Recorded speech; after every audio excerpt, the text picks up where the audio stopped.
देवरानी की छोटी रसोई और जेठानी का बड़ा मेकअप रूम। बहू, कैसा रहा ससुराल का पहला दिन? नींद वींद तो ठीक से आ गई थी ना तुम्हें? हाँ माँ जी, नींद एकदम से नई जगह, कहाँ नींद आती है। हाय, वो तो तेरी शक्ल से दिख ही रहा है बहू। कल तक कैसे तेरा चेहरा चांद सा चमक रहा था, लेकिन आज देख मुरझा सा गया है, लेकिन अभी भी तू सुंदर ही लग रही है। अच्छा बहू, कल की रीति रिवाजों की वजह से मैं ना तुम्हें तुम्हारे कमरों से अलग तुम्हारी जगह दिखाना भूल गई थी। आओ मैं तुम्हें दिखाती हूँ। अब नहीं बहू, देख ये तेरी जगह है। माँ जी, ये क्या स्टोर रूम है? ये तुझे कहीं से स्टोर रूम लग रहा है? ये हमारे घर की रसोई है बहू, जिसको अब तुझे ही संभालना है। तारा बहू आजा, अब मैं तुझे तेरी जगह दिखाऊंगी। सरोजा तारा और अवनी को अपने साथ लेकर गई और एक सुंदर से दरवाजे के आगे जाकर रुक गई। बहू, ये जगह मैंने खास तेरे लिए बनवाई है, दरवाजा खोल। सरोजा के बोलने पर तारा ने दरवाजा खोला। दरवाजा खोलते ही तारा और अवनी दोनों ही हैरान रह गई, क्योंकि उनके सामने था एक बहुत ही सुंदर और बड़ा मेकअप रूम, जिसमें तरह तरह के मेकअप प्रोडक्ट्स, मेकअप टूल्स वगैरह थे। माँ जी, क्या ये मेरे लिए? इतना बड़ा मेकअप रूम मेरे लिए? हाँ बहू, ये तेरे लिए ही है, क्योंकि मैं चाहती हूँ कि तू हमेशा ऐसे ही सुंदर रहे। ये क्या बात हुई? मेरे लिए रसोई और भाभी के लिए मेकअप रूम? माँ जी तो शुरुआत में ही भेदभाव कर रही हैं। अवनी को सरोजा का यह बर्ताव जरा सा भी पसंद नहीं आया, लेकिन उसने इस सब को बस नजरअंदाज ही कर दिया। ऐसे कुछ दिन बीते। पूरी रसोई का काम अवनी ही संभालती थी और तारा बड़ी बहू होने के बाद भी घर की जिम्मेदारियों से कोई मतलब नहीं रखती थी। आज भी अवनी सुबह सुबह सभी का नाश्ता और अपने पति और जेठ के लिए खाना बना रही थी। भगवान, नाश्ते में मुझे चाय और पोहे बनाने हैं और इनके टिफिन के लिए पराठे। इतनी छोटी सी रसोई में मेरी तो समझ ही नहीं आ रहा कि मैं सभी काम कैसे करूं। बेचारी अवनी सामान से भरे हुए किचन में खड़ी हुई बस कंफ्यूज हो रही थी। ठीक है, मुझे होपलेस नहीं होना है। पहले मैं चाय और पोहे बनाऊंगी, उसके बाद जब भी सभी एक खा रहे होंगे तब पराठे बनाऊंगी। हाँ। अवनी ने कैसे कैसे चाय और पोहे बनाए और ये नाश्ता टेबल पर पहुंचाया। फिर वो जल्दी से पराठे बनाने को खड़ी हुई, जिसमें हे भगवान, ये पराठों का तवा कहाँ चला गया? यहाँ तो बैठकर देखने की जगह भी नहीं है। तवा नहीं मिला तो टिफिन में रखने को पराठे नहीं बन पाएंगे। अपनी जल्दी कर। अवनी बेचारी ने कैसे कैसे करके तवे को ढूंढा। उसे तवा तो मिल गया, लेकिन वो कई बर्तनों के नीचे था। हे भगवान, इसे कैसे निकालूं? अवनी ने बड़ी ही संभाल संभाल कर उसे निकालने की कोशिश की, लेकिन सभी बर्तन को उसके ऊपर थे वो गिर ही गए, जिनकी काफी तेज आवाज हुई। क्या तोड़ दिया बहू? कुछ नहीं माँ जी, कुछ भी नहीं। अवनी ने ऐसे बोलकर जल्दी से सारे गिरे हुए बर्तनों को समेटा और फिर पराठे बनाकर अपने पति और जेठ को ऑफिस के लिए दे दिए। जब सभी कामों पर चले गए तब तारा अपने मेकअप रूम से निकल कर आई। उसने बहुत ज्यादा मेकअप लगाया हुआ था। माँ, जय चले गए क्या? हाँ बहू, जय चला गया। बहू नजर ना लगे तो कितनी सुंदर लग रही है, बिल्कुल किसी परी की तरह। वो तो मैं हूं ही माँ जी। भगवान, इतना मेकअप लगाकर कितना इतरा रही हैं जेठानी जी। अपने पति के ऑफिस जाने में भी मदद नहीं करती हैं, बस ऐसे ही। इनसे तो मेकअप रूम में ही अपना वक्त खराब करना आता है। अवनी बेचारी बस पीछे को ऐसे ही सोचती रही। उसकी रसोई में क्योंकि तारा जरा से भी मदद नहीं करती थी। ऐसे ही सिलसिला जारी था कि एक दिन, तारा भाभी, मैं थक गई हूँ उस छोटी सी रसोई में काम कर करके। थोड़े से बर्तन है वो आप धो दो। क्या कहा तुमने अवनी? मैं बर्तन साफ करूं? तुम्हारा दिमाग तो ठीक है? मैं नहीं धोऊंगी। वैसे भी आज का तो मेरा मेकअप भी बहुत अच्छा हुआ है। मैं कोई बर्तन साफ नहीं करूंगी। सही कहा मेरी बहू ने। तारा ऐसा कोई भी काम नहीं करेगी। रसोई के काम तेरे हैं तो तू ही कर। सुंदर लड़कियों पर ज्यादा रसोई के काम सूट नहीं करते हैं। तारा मेरी बच्ची, वैसे एक बात तो माननी पड़ेगी, तूने आज का मेकअप बड़ा शानदार किया है। मेरा भी कर देना। माँ जी, आप इस उम्र में अपनी झुर्रीदार खाल पर मेकअप लगवाओगी? आपका दिमाग तो सही है। बहू, मना करना है तो ऐसे ही कर दे। इस तरह मुंह बनाकर क्यों बोल रही है? मेरा मतलब माँ जी, आप मेकअप करवाती हुई कुछ अच्छी नहीं लगोगी। आपकी उम्र अब मेकअप वाली नहीं, भगवत गीता खोलने वाली है। मेरा मतलब अब आप ऐसे काम करती हुई ज्यादा अच्छी लगेंगी। तारा की बातों पर सरोजा कुछ भी नहीं बोल पाई और तारा वापस से अपने मेकअप रूम में ही चली गई। ऐसे ही रोज का सिलसिला जारी था। छोटी सी रसोई में रोजाना अवनी ही बेचारी खाना बनाती थी और तारा बड़ी होने के बावजूद भी अपना सारा वक्त अपने मेकअप रूम में ही गुजार दिया करती थी। ऐसे ही सब चल रहा था कि एक दिन, हे भगवान, ये रोटी और सब्जी दोनों ही आज इतना धुआं क्यों दे रहे हैं? उफ, मुझे तो इस गैस के धुओं में सही से सांस भी नहीं आ रही है। अब मुझसे यहाँ नहीं रुका जाएगा। ये अवनी भी ना जाने कहाँ है, कब से आवाज दे रही हूँ। हे भगवान, यहाँ इतना धुआं क्यों हो रहा है? अवनी का रसोई में दम घुट रहा था। वो जल्दी से दरवाजे तक जाने को ही, लेकिन रसोई में भरे हुए धुएं से उसका ऐसा सांस रुकी कि वो बाहर भी नहीं निकल पाई और वहीं पर बेहोश हो गई। अवनी का किसी को ख्याल भी नहीं था। कुछ देर के बाद तारा रसोई में आई। ये कौन है? Oh gosh, Avni! माँ, बाबा, कोई सुनिए! तारा जैसे ही जल्दी से रसोई में को घुसी तो उसका पांव अवनी से लगा, जो बेहोश पड़ी हुई थी। तारा ने चीख चीख कर एकदम से सारा घर सिर पर उठा लिया और सरोजा रसोई में भागती हुई आ गई।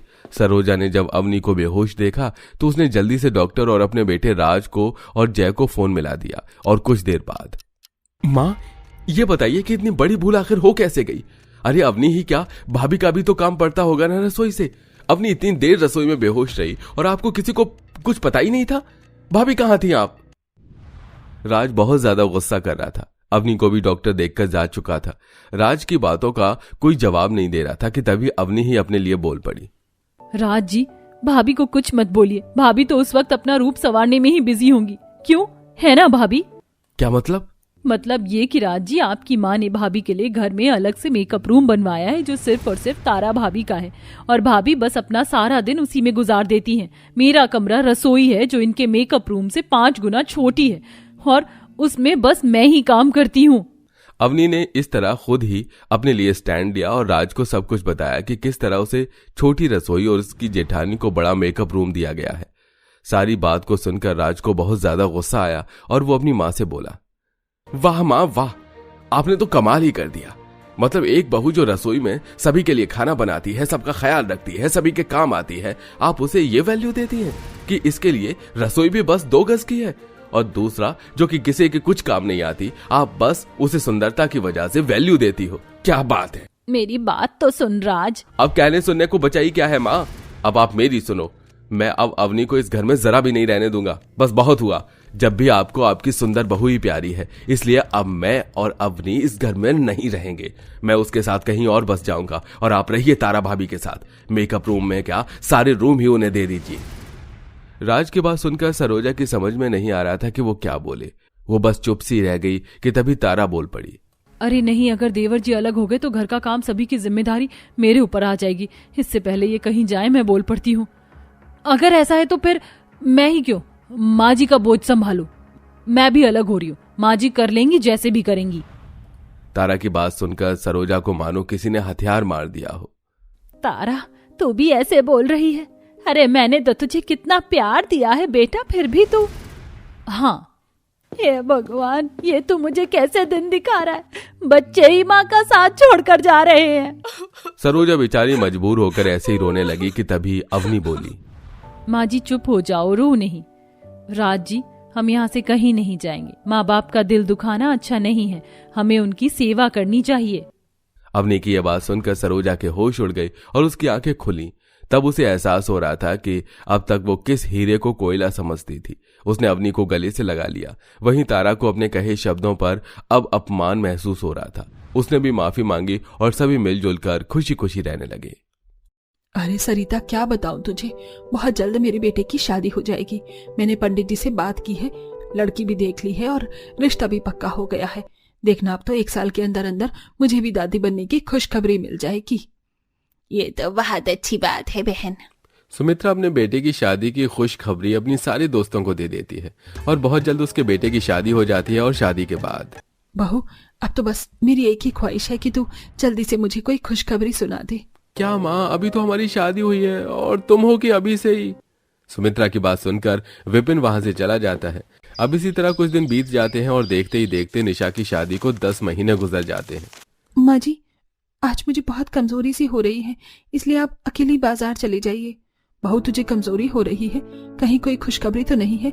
चल, मैं तुझे डॉक्टर के पास ले चलती हूँ।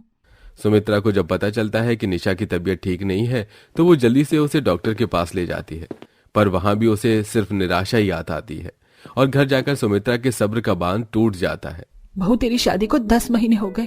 तेरे से बाद में जिसकी शादी हुई थी वो सारी बहुएं गर्भवती हैं। आखिर तू मुझे कब खुशखबरी देगी? माँ जी, मैं तो चाहती हूँ कि आपको ये खुशखबरी जल्द से जल्द मिल सके, पर कुछ चीज मेरे हाथ में नहीं है। मैं अच्छे से जानती हूँ बहू, ये सब एक बहाना है। आजकल की बहू को बच्चों से प्यार ही नहीं, तुम चाहती ही नहीं कि अभी तुम्हारा बच्चा हो। इतना बोलकर सुमित्रा अपने कमरे में चली जाती है और इसी तरह कुछ साल बीत जाते हैं और सुमित्रा अपने दूसरे बेटे की शादी करवा देती है और अपनी दूसरी बहू से बात करते हुए अपनी बड़ी बहू को ताने देती है। पूजा बहू, जो खुशखबरी मुझे तेरी जेठानी न दे सकी वो तू देना। मैंने तो तेरी जेठानी से सारी उम्मीद ही छोड़ दी है। ये तो चाहती ही नहीं कि मुझ जैसी बीमार बुढ़िया अपनी गोद में अपनी पोता पोती खिलाए। माँ जी, आप ऐसा क्यों बोलती हैं? आपको कभी कुछ नहीं होगा। आप अपने एक पोता पोती को नहीं बल्कि हर बेटे के बच्चे को खिला पाओगी। पूजा की बात सुनकर सुमित्रा बहुत खुश होती है। इसी तरह कुछ दिन बीत जाते हैं और बहुत जल्द पूजा की गोद भर जाती है। देख ले कलमुही, तेरी देवरानी को भी औलाद हो गई। एक तू ही है जो अब तक माँ नहीं बन पाई। माँ, आप मेरी बीवी से ऐसे नहीं बोल सकती। भगवान ने चाहा तो बहुत जल्द मेरी बीवी भी माँ बनेगी। हाँ माँ जी, जेठ जी बिल्कुल सही कह रहे हैं। और जिस हॉस्पिटल में मेरी डिलीवरी हुई है, आपने खुद देखा है वहाँ पर कितने लोग ऐसे हैं जो औलाद के लिए चक्कर काट रहे हैं। मुझे लगता है दीदी को भी अब डॉक्टर के पास जाना चाहिए। देखना, वो डॉक्टर के पास जाएंगी और अपना सही से इलाज करवाएंगी तो बहुत जल्दी दीदी भी माँ बन जाएंगी। पूजा की बातें सुनकर सुमित्रा मुंह बनाकर वहां से चली जाती है। पर इसी तरह समय गुजरता है और गुजरते समय के साथ सुमित्रा अपने बाकी तीनों बेटों की भी शादी कर देती है और उन सभी की एक एक संतान हो जाती है, जिसमें से नेहा का बेटा सबसे छोटा होता है, जो कि अभी महज साल भर का था। ऐसे ही एक दिन, शिल्पा, माँ जी के घुटनों में आज बहुत दर्द है। मैंने ये तेल गर्म कर दिया है, तुम जाकर थोड़ा अच्छे से माँ जी के पैर दबा दो और उन्हें दवाई भी दे देना। उनकी दवाई का भी समय हो गया है। जी, मैं रिंकू को लेने के लिए स्कूल जा रही थी। आप खुद जाकर पैरों की मालिश कर दीजिए ना। वैसे भी आप ना तो माँ जी के सामने जाती हैं और ना ही उनसे बात करती हैं। ऐसे तो आपकी और माँ जी के बीच का मनमुटाव और बढ़ जाएगा। हाँ दीदी, डरिए मत, चलिए मैं भी आपके साथ चलती हूँ। अपनी देवरानियों के काफी कहने पर निशा अपनी सास के कमरे में जाती है और जैसे ही निशा अपनी सास के पैर दबाने के लिए पैर छूती है, सुमित्रा उसे धक्का देकर खुद से दूर कर देती है। दूर हट मुझसे, बांझ कहीं की। आज तक तू मुझे मेरे पोता पोती का मुंह तो दिखा नहीं सकी और मेरी सेवा करके मेरी नजरों में महान बनने की कोशिश कर रही है। माँ जी, मैं जानती हूँ कि मेरी शादी को 10 साल हो गए हैं, पर आप जितना मेरी माँ बनने का इंतजार कर रही हैं, उससे ज्यादा इंतजार मुझे खुद है। मैं भी चाहती हूँ कि मेरा भी बच्चा हो। अगर तू सच में ऐसा चाह रही होती तो आज तेरे गोद में बच्चा होता। अपनी सास की ऐसी बातें सुनकर निशा रोती हुई कमरे से बाहर जाती है और यह सब कुछ उसकी चारों देवरानी देख लेती हैं और उन्हें अपनी जेठानी के लिए काफी बुरा लगता है। इसी तरह कुछ महीने बीत जाते हैं और एक दिन, माँ जी ये देखिए, आज दीदी ने आपके लिए वेज पुलाव बनाया है और ये बूंदी का रायता आपको बहुत पसंद है ना। बहू, मैंने तुझे कितनी बार बोला है, मुझे उस मनहूस के हाथों का कुछ मत दिया कर। और तुम चारों भी दूर रहा करो उस मनहूस से। पता नहीं कौन सी घड़ी में मैंने इसे अपने घर की बहू बना लिया। कितने सपने देखे थे, पर इसने मेरे सारे सपने तोड़ दिए। सुमित्रा की कड़वी बातें हर दिन सुनकर निशा के दिल को बहुत चोट पहुंचती है। ऐसे ही एक दिन निशा कमरे में बैठकर रो रही होती है और तभी वहां विपिन आता है। क्या हुआ निशा, तुम रो क्यों रही हो? मेरी किस्मत में अब रोना ही लिखा है। विपिन जी, हमारी शादी को 10 साल हो चुके हैं, पर आज तक मैं माँ नहीं बन पाई। पिछले 5 साल से मैं अपना इलाज करवा रही हूँ, पर हर बार रिजल्ट नेगेटिव ही आता है। आखिर मैं माँ कब बनूंगी? निशा के आंसू देख विपिन भी रोने लगता है। समय यूं ही बीतता है और एक दिन जब निशा नेहा के बेटे को दूध पिला रही होती है तो ये सब सुमित्रा देख लेती है और निशा की गोद से बच्चा छीनकर उससे बोलती है, मैंने तुझे कहा था ना, तू गोलू को गोद में नहीं लेगी। तेरी हिम्मत कैसे हुई इसे दूध पिलाने की? नेहा बहू, ये सब मैं क्या देख रही हूँ? तुझे मेरी बात समझ में नहीं आती क्या? तू क्या चाहती है कि तेरे बच्चे को कुछ हो जाए? माँ जी, आप ऐसा क्यों बोल रही हैं? दीदी मेरे बच्चे से बहुत प्यार करती है। माँ, आपकी हिम्मत कैसे हुई मेरी बीवी के साथ ऐसा बर्ताव करने की? माना कि वो माँ नहीं बन पा रही, पर इसका मतलब ये नहीं कि वो मेरे भाइयों के बच्चे से जलती है। हमने कभी भी नेहा, आरती, शिल्पा या किसी के भी बच्चे को पराया बच्चा नहीं समझा। हमेशा अपने बच्चों की तरह माना है। अपने और पराये बच्चों में फर्क होता है बेटा। जब तेरी बीवी माँ बनेगी ना, तब उसे माँ बनने का एहसास होगा, उससे पहले नहीं। सुमित्रा का ऐसा बर्ताव देखकर न सिर्फ निशा को बल्कि उस दिन घर के हर एक सदस्य को बहुत बुरा लगता है। समय यूं ही बीतता है और आखिरकार निशा को वो खुशखबरी मिलती है जिसका इंतजार पूरे परिवार को था। निशा, लगता है भगवान ने हमारी सुन ली। माँ, आपने सुना ना, मेरी बीवी भी माँ बनने वाली है। दीदी आज हम बहुत खुश हैं, अब से आपका बहुत ख्याल रखेंगे हम। आप कोई काम नहीं करोगी और आपको डॉक्टर के पास भी हम ही लेके जाएंगे। जी आप बिल्कुल भी फिक्र मत कीजिएगा। 10 साल बीत गए, आज तक ये गर्भवती नहीं हुई और 5 साल इलाज क्या चला, आज ये गर्भवती हो गई। तुम सब मुझसे कोई झूठ कह रहे हो क्या? मुझे विश्वास नहीं है। माँ जी अगर आपको ऐसा लगता है तो ये झूठ ज्यादा दिन नहीं चलेगा। जहां पूरा परिवार खुश होता है तो वहीं सुमित्रा अपनी बड़ी बहू के 10 साल बाद गर्भवती की खबर सुनकर हैरान हो जाती है और वो अब भी अपनी बड़ी बहू पर शक करती है। तो वहीं निशा की चारों देवरानी उसका काफी ख्याल रखती हैं। दीदी ये फ्रूट्स खा लीजिए और ये आपका दूध और ये आपकी दवाई। कल आपको डॉक्टर के पास भी जाना है, कल आपका अल्ट्रासाउंड होना है, याद है ना? मेरी चारों देवरानी कितनी प्यारी हैं, मेरा कितना ख्याल रख रही हैं। दीदी जब हम गर्भवती थे तो आपने भी तो हमारा ख्याल रखा था और वैसे भी ये हमारा फर्ज बनता है। कुछ इस तरह निशा अपनी जेठानी के खाने का ख्याल रखती है। तो वहीं शिल्पा उसकी दवाई का, और अगले दिन चारों देवरानी अपनी जेठानी को डॉक्टर के पास ले जाती हैं और सारी रिपोर्ट्स अपनी सास को दिखाती हैं, जिसके बाद सुमित्रा को भी विश्वास हो जाता है। देख रही है माँ जी जेठानी जी की रिपोर्ट, बच्चा बिल्कुल स्वस्थ है। सच में मेरी बहू गर्भवती है।